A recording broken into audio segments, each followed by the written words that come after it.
तो फ्रेंड्स, आप सभी का आज के एक नए सेशन में फिर से एक बार स्वागत है। मैं हूं आपका दोस्त एंड होस्ट सचिन शुक्ला। दोस्तों, आज हम बात करने वाले हैं प्रत्यावर्ती धारा नाम का जो हमारा चैप्टर है उसके इंपॉर्टेंट क्वेश्चंस के बारे में।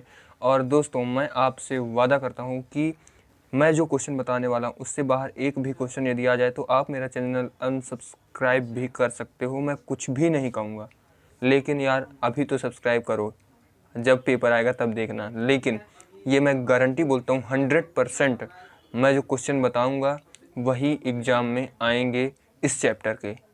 अगर आपको किसी और चैप्टर के भी चाहिए इंपॉर्टेंट क्वेश्चन तो आप कमेंट बॉक्स में कमेंट कर सकते हो। मैं उसका रिप्लाई, मैं बता दूं, मैं हर कमेंट का रिप्लाई करता हूं।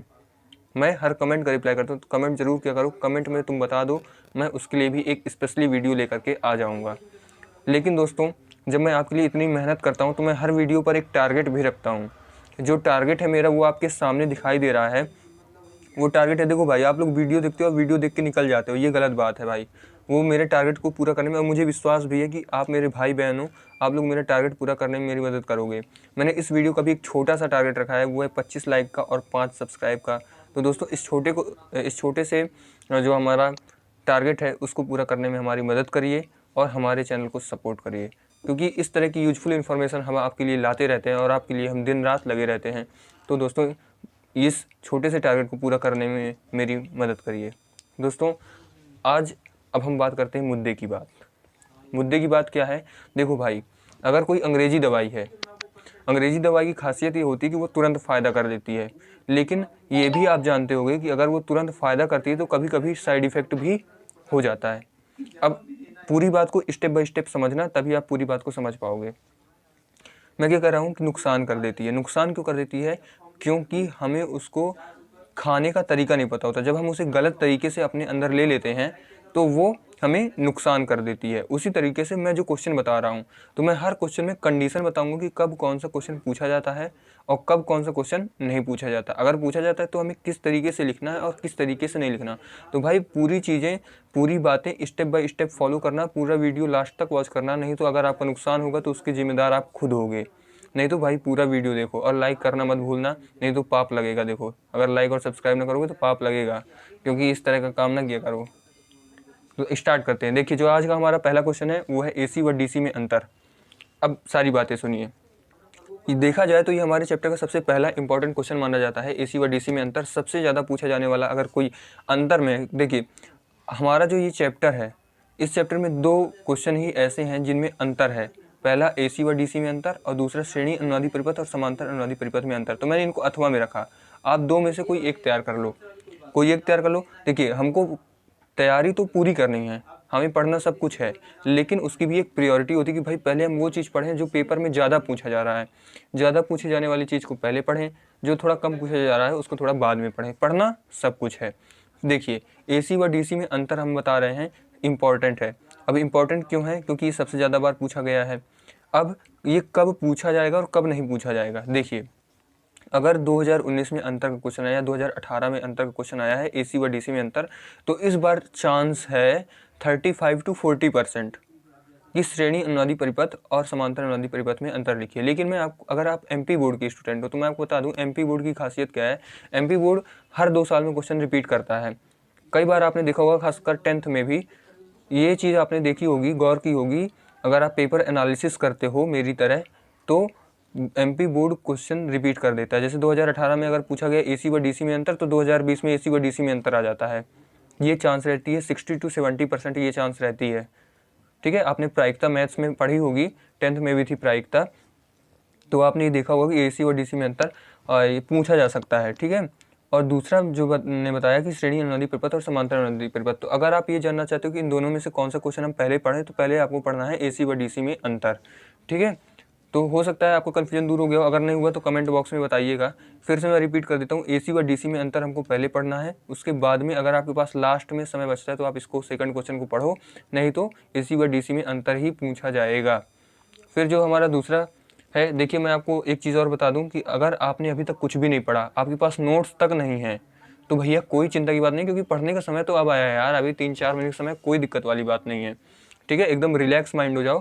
आपको स्क्रीन में एक नंबर शो हो रहा होगा, यहाँ पे आपको स्क्रीन में एक नंबर शो हो रहा होगा 70 670 18 549, ये मेरा पर्सनल नंबर है। आप इसमें फालतू में कॉल मत करना अगर कोई भी आपको प्रॉब्लम जा रही है अपनी प्रिपरेशन में, या आप हो सकता है कि डिमोटिवेट हो गए हो, या कि फिर आपके पास नोट्स नहीं है। देखो, अगर आप इस नंबर पे कॉल करोगे ना और आपको नोट्स चाहिए तो नोट्स की लिंक मैं भेज दूंगा आपके व्हाट्सअप में, आप उसे डाउनलोड कर लेना और आप अपनी अच्छी तैयारी कर सकते हो इस नोट्स से। और सबसे खास बात है कि ये नोट्स हिंदी में हैं, ठीक है, ये नोट्स हिंदी में है और हिंदी मीडियम स्टूडेंट्स के लिए हैं। देखो, आप पूरे यूट्यूब में हिंदी मीडियम स्टूडेंट्स के लिए बहुत कम मटेरियल उपलब्ध है, तो मैंने इसीलिए हिंदी मीडियम में ये नोट्स बनवाई हैं। और प्लीज़ इन्हें डाउनलोड करके, क्योंकि मैंने आप लोगों के लिए ही बनवाई हैं और आप लोग ही नहीं लोगे तो फिर कैसे चलेगा, तो इनको ज़रूर लीजिए और अपने मोबाइल में डाउनलोड करिए और अपनी तैयारी आगे बढ़ाइए, क्योंकि अब समय बहुत कम है और तैयारी करने के लिए समय कम है और कंटेंट ज़्यादा है, ठीक है। फिर उसके बाद हम बात करते हैं अपने अगले क्वेश्चन के बारे में, वो है विद्युत शक्ति से आप क्या समझते हैं, इसका व्यंजक प्राप्त करो। ये भी एक इम्पॉर्टेंट क्वेश्चन है, इसको भी आपको पढ़ना ही पढ़ना है। और जो हमारा इसके बाद अगला क्वेश्चन है वो है क्यू फैक्टर। क्यू फैक्टर भी आ चुका है पेपर में और इसके भी आने की चांस है, जिसको हम बोलते हैं गुणता कारक, ठीक है। फिर इसके बाद हम आ चुके हैं अपने वीडियो के एंड में, लेकिन एंड में ही जान है। देखो, मैंने अभी तक जो पीछे बातें बताई उनमें 1 या 2 क्वेश्चन ही थे जो आने की, जिनकी चांस है 90 to 95% चांस। 100% हम किसी को भी नहीं बोल सकते, चाहे पूरे यूट्यूब में कोई भी बता रहा हो इंपॉर्टेंट क्वेश्चन। 100% चांस, क्योंकि वो तो पेपर बनाने नहीं जा रहा, पेपर तो हम लोग नहीं बना रहे, लेकिन जो एक पेपर एनालिसिस होता है, पेपर एनालिसिस के सहारे ही हम लोग बताते हैं कि कौन सा क्वेश्चन इंपॉर्टेंट है, कौन सा क्वेश्चन आने की चांस ज़्यादा है, ठीक है। अब जो यहाँ पर मैं बात कर रहा हूँ तो आप देख सकते हो यहाँ पे कि मैंने इसको 2 पार्ट में बांट दिया, मैंने इसको 2 पार्ट में बांटा हुआ है। एक जो हमारा पार्ट है वो है थ्योरी का पार्ट और दूसरा जो हमारा पार्ट है वो है सर्किट का पार्ट, ठीक है। पहला जो हमारा पार्ट है वो थ्योरी का, दूसरा सर्किट का। अब देखो, पूरी बातें ध्यान से सुनना।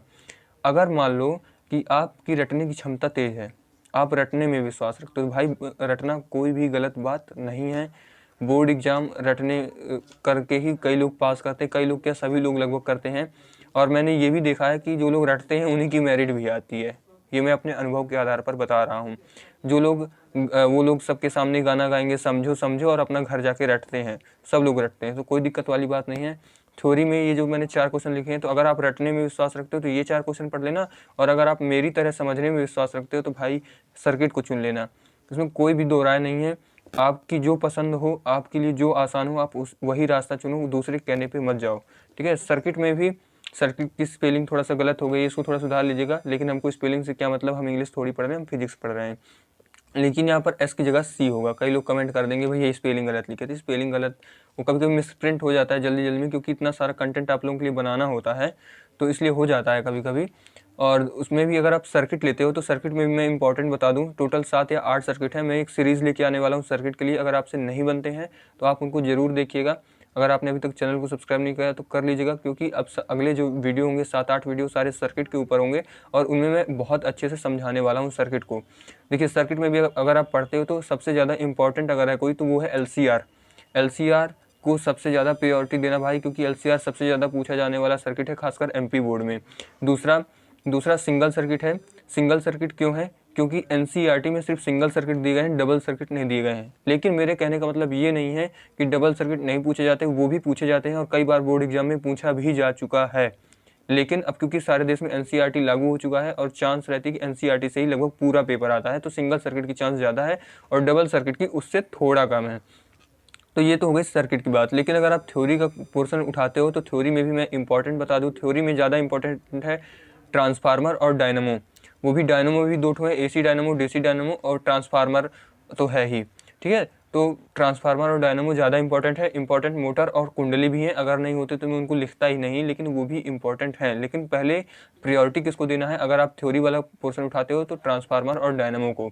फिर से मैं एक बार रिपीट कर देता हूँ, आपको पूरा पढ़ के जाना है, लेकिन अब क्योंकि समय थोड़ा कम बचा है तो पहले आप जो चीज़ें इंपॉर्टेंट है उनको पढ़ लो, फिर बाद में सारी चीज़ें पढ़ लेना। दूसरी चीज़, एमपी बोर्ड ने अभी एक नया पैटर्न लागू किया है कोरोना के चलते। क्या पैटर्न है वो? कि आपसे ऑब्जेक्टिव टाइप क्वेश्चन ज़्यादा पूछे जाएंगे और जो थ्योरी वाले क्वेश्चन है, लॉन्ग टाइप क्वेश्चन है, वो थोड़ा कम पूछे जाएंगे। तो अब ऑब्जेक्टिव की तैयारी कैसे करें? क्योंकि ऑब्जेक्टिव में तो कोई इंपॉर्टेंट नहीं होता, तो उसकी एक अच्छी तैयारी कराने के लिए मैंने एक रणनीति बनाई है, वो है डेली डोज।